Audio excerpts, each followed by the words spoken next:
Assalamualaikum warahmatullahi wabarakatuh. Perkenalkan, nama saya Raja Sumur Nauli Tagalung, NIM 61933111039, kelas PCKRE 2019. Saya dari Fakultas Universitas Negeri Medan. Baiklah, di sini saya akan menjelaskan hasil jawaban dari UAS mata kuliah Strategi Pembelajaran Penjas. Baiklah, saya akan memulai membacakan jawaban yang saya perbuat. Yang pertama yaitu standar kompetensi profesional guru dibagi menjadi 4, yaitu pedagogik, kepribadian, profesional guru, dan sosial. Pedagogik yaitu kemampuan yang harus dimiliki guru berkenaan dengan karakteristik siswa dilihat dari berbagai aspek seperti moral, emosional, dan intelektual. Yang kedua yaitu kepribadian, kompetensi yang berkaitan dengan tingkah laku pribadi guru itu sendiri yang kelak harus memiliki nilai-nilai luhur sehingga terpantul dalam perilaku sehari-hari. Yang ketiga, profesional guru, yaitu kemampuan yang harus dimiliki guru dalam perencanaan dan pelaksanaan proses pembelajaran. Guru mempunyai tugas untuk mengarahkan kegiatan belajar siswa untuk mencapai tujuan pembelajaran. Untuk itu, guru dituntut mampu menyampaikan bahan pembelajaran. Yang keempat yaitu sosial. Sosial yaitu kemampuan guru untuk menyesuaikan diri kepada tuntutan kerja di lingkungan sekitar pada waktu membawakan tugasnya sebagai guru. Peran yang dibawa guru dalam masyarakat berbeda dengan profesi lain.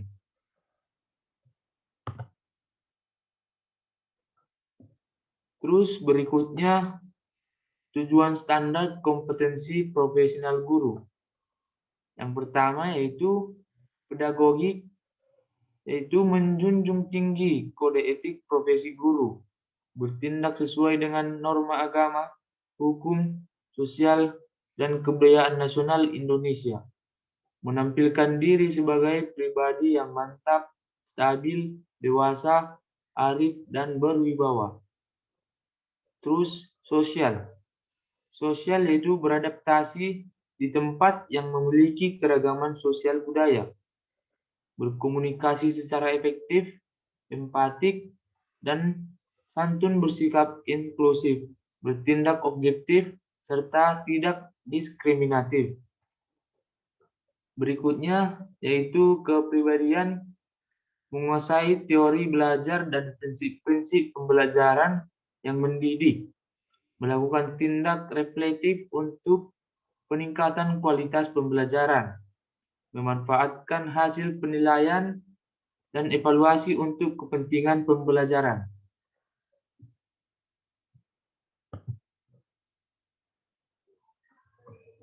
Berikutnya itu profesional. Profesional yaitu poin-poinnya memanfaatkan teknologi, informasi, dan komunikasi untuk berkomunikasi dan mengembangkan diri, menguasai standar kompetensi dan kompetensi dasar mata pelajaran atau bidang pengembangan yang diampu, mengembangkan materi pembelajaran yang diampu secara kreatif. Terus berikutnya yaitu pendekatan model metode pembelajaran. Pendekatan pembelajaran yaitu ada ide atau prinsip cara memandang dalam menentukan kegiatan pembelajaran. Model pembelajaran yaitu bentuk pembelajaran yang dirancang sedemikian rupa dan dilaksanakan dari awal hingga akhir kegiatan belajar mengajar. Terus metode pembelajaran yaitu sebuah proses sistematis dan teratur yang dilakukan oleh guru atau pendidik dalam menyampaikan materi kepada siswa. Terus berikutnya tujuan dari pendekatan model pembelajaran. Tujuan pendekatan pembelajaran menunjukkan garis-garis rujukan dalam perancangan pembelajaran, menganalisa masalah-masalah yang terjadi pada saat pembelajaran, membantu dalam penilaian dari hasil penelitian dan pengembangan yang telah dilakukan. Tujuan model pembelajaran model pembelajaran bertujuan untuk mencapai tujuan khusus dengan menerapkan langkah yang sudah ditentukan. Tujuan pembelajaran membantu siswa mengembangkan kemampuan individual para siswa supaya mereka bisa mengatasi permasalahannya menggunakan terobosan solusi alternatif. Membantu kegiatan belajar mengajar agar pelaksananya bisa dilakukan menggunakan cara terbaik. Memudahkan dalam menemukan, menguji, serta menyusun data yang diperlukan sebagai upaya mengembangkan disiplin sebuah ilmu. Terus berikutnya yaitu keterampilan dasar mengajar. Dibagi menjadi 8 yaitu keterampilan bertanya, keterampilan menjelaskan, keterampilan memberi penguatan, keterampilan membuka dan menutup pertanyaan, keterampilan mengada variasi, keterampilan mengelola kelas, keterampilan membimbing diskusi kelompok kecil, keterampilan membuat kelompok kecil.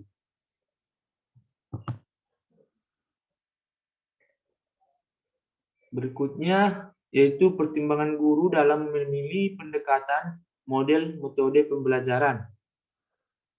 Yang pertama yaitu tujuan yang hendak dicapai. Guru harus mempunyai tujuan yang akan apa yang bisa dan apa yang akan dicapai oleh siswa tersebut. Berikutnya kemampuan guru, kemampuan anak didik, situasi dan kondisi pengajar di mana berlangsung, fasilitas yang tersedia, kebaikan dan kekurangan metode.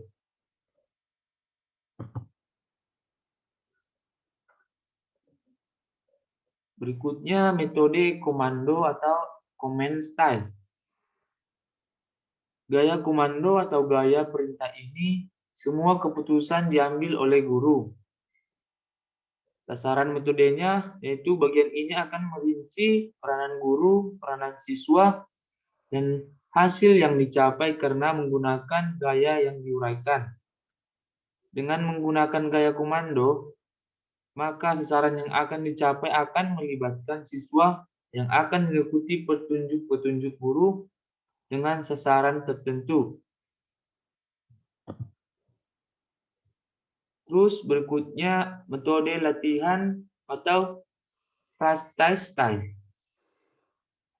Metode latihan practice style dalam gaya latihan ini ada beberapa keputusan selama pertemuan berlangsung yang dipindahkan dari guru ke siswa sehingga memberi peranan dan perangkat tanggung jawab baru kepada siswa.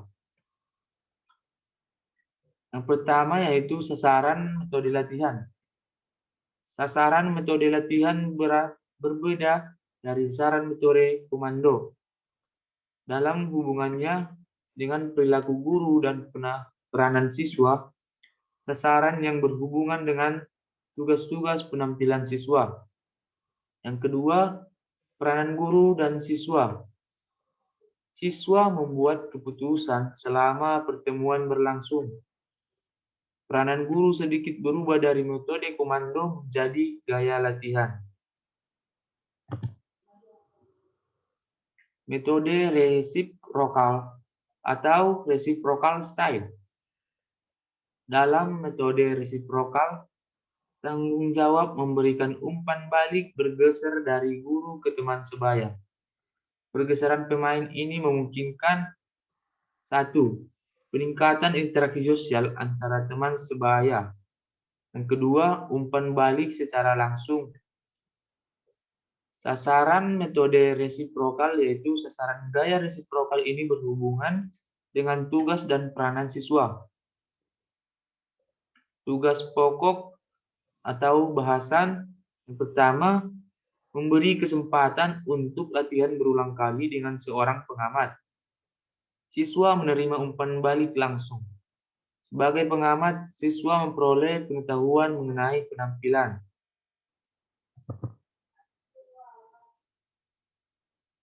Metode periksa diri atau self-check style. Metode periksa diri atau self-check style, metode periksa diri lebih banyak keputusan yang digeser ke siswa. Kepada siswa sekarang diberikan keputusan sesudah pertemuan untuk nilai penampilannya. Dengan metode ini, memungkinkan siswa menjadi lebih mandiri dalam melaksanakan tugasnya. Yang pertama, peran siswa ada 4, yaitu menilai penampilannya sendiri, menetapkan kriteria untuk memperbaiki penampilannya sendiri, belajar bersikap objektif terhadap penampilannya, belajar menerima keterbatasannya, membuat keputusan baru dalam bagian pelajaran selama dan sesudah pertemuan. Yang kedua, yaitu implikasi metode periksa diri. Guru mendorong kemandirian siswa. Guru mendorong siswa untuk mengembangkan keterampilan memantau sendiri. Guru mempercayai siswa. Metode inklusi atau inclusion style. Metode mengajar inklusi memperkenalkan beberapa tingkat tugas. Metode inklusi memberikan tugas yang berbeda-beda tingkatnya. Dalam metode ini, siswa didorong untuk menentukan tingkat penampilannya. Contoh dari metode inklusi dapat dilihat dari penggunaan tali untuk melompat. Jika tali dipetangkan setinggi 1 meter dari tanah, dan setiap siswa diminta untuk melompatinya, semua siswa akan berhasil. Akan tetapi, keberhasilan tidak diperoleh semua siswa dengan tingkat kesulitan yang sama. Sebagian siswa akan melompatinya dengan mudah, sedangkan sebagian lagi harus menggerakkan kemampuannya untuk melompati tali. Jika ketinggian tali dinaikkan, kesulitan dalam tugas akan meningkat dan akhirnya menyebabkan makin sedikit jumlah siswa yang akan berhasil melompatinya. Ini berarti kita memberikan standar bagi setiap siswa dan banyak siswa yang akan dikeluarkan dengan menaikkan tingkat kesulitan dalam tugas. Sekarang, jika tali direntangkan miring dan para siswa diperintahkan untuk melompat, para siswa akan menyebar sepanjang tali pada berbagai ketinggian. Hal ini akan memungkinkan untuk melibatkan para siswa dengan berbagai tingkat kemampuannya. Ini juga akan memungkinkan para siswa untuk memilih di mana dia akan mulai tugasnya.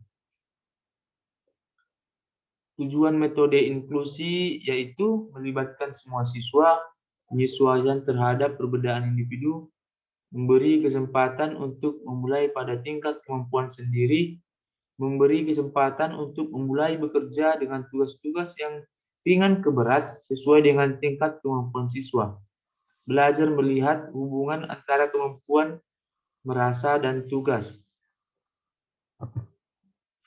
Oke, baik, sekianlah. hasil jawaban yang bisa saya perbuat. Jika ada kesalahan dan kekurangan, mohon dimengerti dan dimaklumi. Sekianlah hasil video saya akhiri dan saya ucapkan Assalamualaikum warahmatullahi wabarakatuh. Salam olahraga.